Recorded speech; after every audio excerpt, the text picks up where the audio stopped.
오늘은 고난주간 셋째 날입니다. 예수님의 별명은 세리와 죄인의 친구였습니다. 예수님은 당시 천대받는 사람들과 함께 하셨습니다.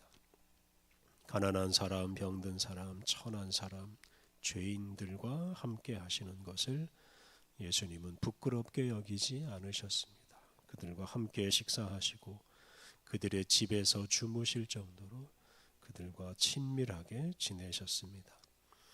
반면에 예수님은 부자들이나 높은 사람들에게는 무서운 책망의 말씀을 자주 하셨습니다. 바리새인이나 제사장 같은 유대교 지도자들에게 그들이 사람들을 지옥으로 이끌어 간다고 책망하셨습니다. 부자들에게는 그들이 결코 천국에 들어가지 못한다고 경고하셨습니다. 이렇게 예수님은 부자나 권력자들에게는 가혹하게 대하셨습니다.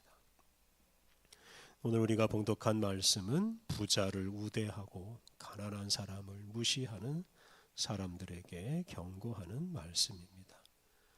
이 야고보서에 가난한 사람과 부자에 관한 말씀이 여러 차례 등장합니다. 특히 5장 서두에 나오는 이 부자에 대한 무서운 경고는 아주 유명한 말씀입니다. 오늘 본문은 부자와 가난한 사람을 차별하지 말라고 말하면서 가난한 자를 업신여기고 부자를 우대하는 이런 잘못된 습관을 바꾸라고 권면합니다. 1절 말씀, 내 형제들아 영광의 주 곧 우리 주 예수 그리스도에 대한 믿음을 너희가 가졌으니 사람을 차별하여 대하지 말라. 영광의 주 예수님을 믿는 사람은 결코 사람을 차별하지 않아야 합니다. 예수님은 모든 사람을 차별 없이 사랑하십니다.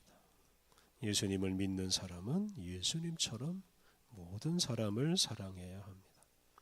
특히 가난하고 약한 사람들을 먼저 찾아가신 예수님처럼 가난한 자를 먼저 돌보아야 합니다. 그런데 2절과 3절을 보면 당시 예배당에서 사람을 차별하는 일이 있었습니다. 2절과 3절, 만일 너희 회당에 금 가락지를 끼고 아름다운 옷을 입은 사람이 들어오고 또 남루한 옷을 입은 가난한 사람이 들어올 때에 너희가 아름다운 옷을 입은 자를 눈여겨보고 말하되 여기 좋은 자리에 앉으소서 하고 또 가난한 자에게 말하되 너는 거기 서 있든지 내 발등상 아래에 앉으라 하면, 이 회당, 예배드리는 곳입니다. 이 회당에 예배드리는 곳에 금가락지를 끼고 아름다운 옷을 입은 사람, 즉 부자가 들어오면 친절하게 안내하고, 반면에 남루한 옷을 입은 가난한 사람이 들어오면 못 본 채 하거나 무시하였습니다. 사도 야고보가 이에 대해서 책망합니다. 4절, 너희끼리 서로 차별하며 악한 생각으로 판단하는 자가 되는 것이 아니냐. 새한글 성경, 그러면 여러분은 서로 차별하고 나쁜 생각을 품고 판가름하는 사람이 되어버린 것이 아니겠습니까? 부자와 가난한 사람을 다른 방식으로 대하는 것이 바로 사람을 차별하는 것입니다. 차별을 다른 말로 하면 악한 생각을 품고 다른 사람을 평가하고 판단하는 것입니다. 그런데 다른 사람을 판단하는 사람이 된다는 것은 곧 심판주의신 하나님처럼 된다는 뜻이고 하나님 행세를 한다는 뜻입니다. 그러므로 그것은 매우 악한 일입니다. 야고보는 이런 악한 일을 바로잡기 위해서 몇 가지 권면을 합니다. 먼저 가난한 자가 더 복이 있다고 말합니다. 5절, 내 사랑하는 형제들아 들을지어다. 하나님이 세상에서 가난한 자를 택하사 믿음에 부요하게 하시고 또 자기를 사랑하는 자들에게 약속하신 나라를 상속으로 받게 하지 아니하셨느냐. 교회 역사 초기에 예수님을 믿은 사람은 대부분 가난한 사람들이고 지위가 낮은 사람들입니다. 바로 그들이 믿음에 부요한 사람들입니다. 12제자가 그런 사람들이었고 12제자가 전한 복음을 받아들인 사람들도 대부분 가난한 사람이었습니다. 부자는 소수에 불과했습니다. 이처럼 하나님께서는 먼저 가난한 사람들을 선택하셔서 그들을 믿음에 부요하게 하시고 그들을 통해 교회를 세우시고 그들에게 하나님 나라를 약속해 주셨습니다.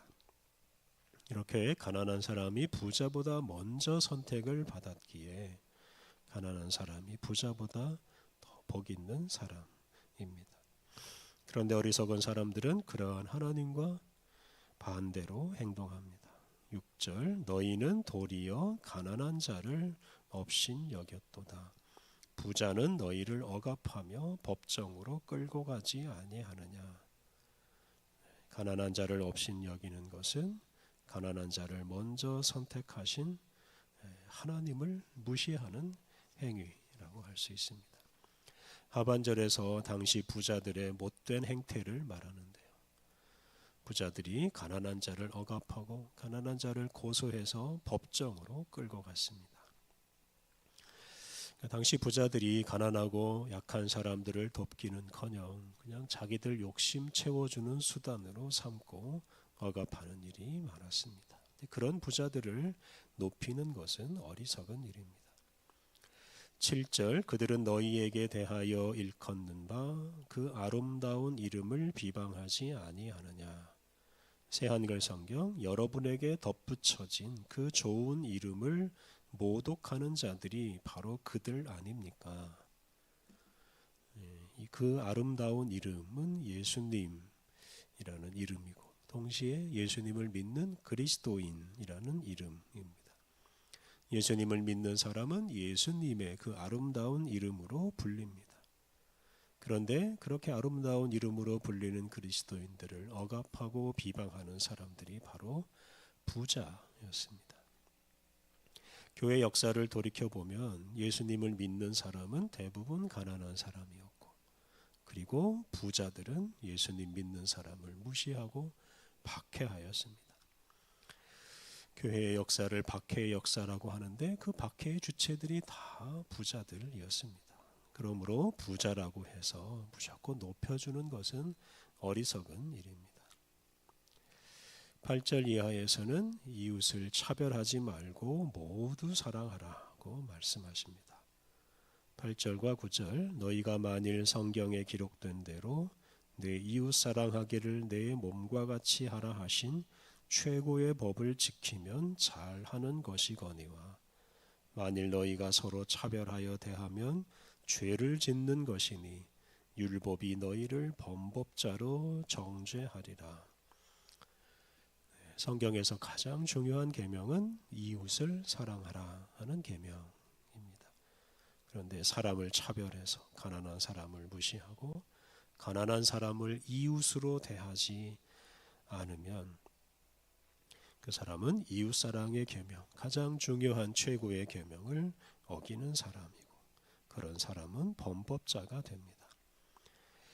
차별하는 것 자체가 범죄임을 늘 기억하고 모든 사람을 사랑스러운 사람으로, 사랑스러운 이웃으로 받아들여야 합니다. 10절, 11절 누구든지 온 율법을 지키다가 그 하나를 범하면 모두 범한 자가 되나니 간음하지 말라 하시니가 또한 살인하지 말라 하셨은즉 네가 비록 간음하지 아니하여도 살인하면 율법을 범한 자가 되느니라. 그 율법의 많은 계명 중에 하나라도 범하면 범법자가 됩니다. 그런 면에서 율법의 어느 규정 하나도 소홀히 여기지 않아야 합니다.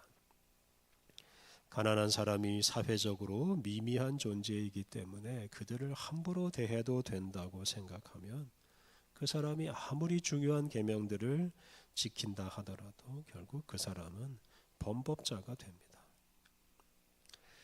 12절과 13절은 가난한 사람을 차별한 사람에게 긍휼이 없는 심판, 아주 무서운 심판이 임할 것이라고 경고합니다. 12절, 13절 너희는 자유의 율법대로 심판받을 자처럼 말도 하고 행하기도 하라. 긍휼을 행하지 아니하는 자에게는 긍휼 없는 심판이 있으리라. 긍휼은 심판을 이기고 자랑하느니라. 1장 25절에서 율법을 자유롭게 하는 온전한 율법이라고 불렀는데요. 여기서는 자유의 율법이라고 부릅니다. 하나님께서 우리에게 율법, 즉 하나님의 말씀을 주신 목적이 바로 자유롭게 하는 것, 구원이고 해방입니다. 애굽으로부터 해방된 사람, 그리고 죄의 권세로부터 자유롭게 된 사람, 그 사람이 바로 자유의 율법, 하나님이 주신 말씀을 따라서 살아갑니다. 그런데 우리가 그 말씀을 따라 사는지 살지 않는지 그것을 심판하는 기준이 있습니다. 그것은 바로 긍휼입니다. 사람을 긍휼히 여긴 사람은 하나님의 말씀을 잘 지킨 사람이라고 인정받고 긍휼히 여김을 받을 것입니다. 반면에 사람을 긍휼히 여기지 않는 사람은 하나님의 말씀을 지키지 않은 사람으로 판정을 받고 긍휼 없는 심판을 받게 됩니다. 사람을 차별하고 긍휼을 베풀지 않는 사람은 하나님의 심판대 앞에서 하나님에게 차별을 받고 무서운 심판을 받게 될 것입니다. 반면에 긍휼을 베푼 사람, 가난한 사람을 사랑한 사람은 심판을 이기고 자랑하게 될 것입니다. 가난한 사람이든 부자든 모두 하나님의 존귀한 백성들입니다. 그런데 가난한 사람은 가난하다는 이유만으로 스스로 자기를 비하하거나 사람들에게 무시당하는 일이 많습니다. 이 때문에 하나님은 그러한 사람을 높이셔서 존귀한 당신의 백성으로 살게 하십니다. 반면 부자 중에는 재물이 자신을 높여준다고 착각하고 재물을 더 많이 모으려고 욕심을 부리고 또 재물을 사용해서 권력자가 되고 가난한 사람을 억압하기도 합니다. 하나님께서는 그러한 부자를 낮추십니다. 특히 하나님은 가난한 사람을 먼저 사랑하시고 가난한 사람에게 먼저 하나님 나라를 약속해 주셨습니다. 또 가난한 사람과 함께 하시면서 가난한 사람 안에서 사람들의 사랑의 손길을 기다리고 계십니다. 그러므로 우리가 가난해지는 것을 두려워할 필요가 없고 가난한 사람 만나는 것을 기쁘게 여겨야 합니다. 가난할 때마다 감사하고 또 가난한 사람을 만날 때 사랑함으로써 이 가난을 통해 베푸시는 우리 하나님의 은혜를 우리가 충만히 누려야 하겠습니다. 우리 함께 기도하겠습니다. 가난하고 약한 사람들과 함께 하시며 그들을 높여주시는 하나님, 우리가 재물 때문에 교만해지지 않게 하옵소서. 가난한 사람과 함께 하신 예수님을 생각하며 가난할 때 더욱 감사하고 가난한 사람들을 만날 때 찬양하고 사랑하게 하옵소서. 가난한 사람과 부한 사람을 차별하지 않고 우리가 언제 어디서나 모든 사람을 사랑하게 하옵소서. 거룩하신 하나님, 우리에게 새로운 날을 주시니 감사합니다. 오늘도 주님과 동행하며 주님 말씀 따라 살아감으로 주님께 영광 돌리며 살게 하여 주옵소서. 오늘 모든 일정을 주님께 의탁하오며 예수님의 이름으로 기도드립니다. 아멘.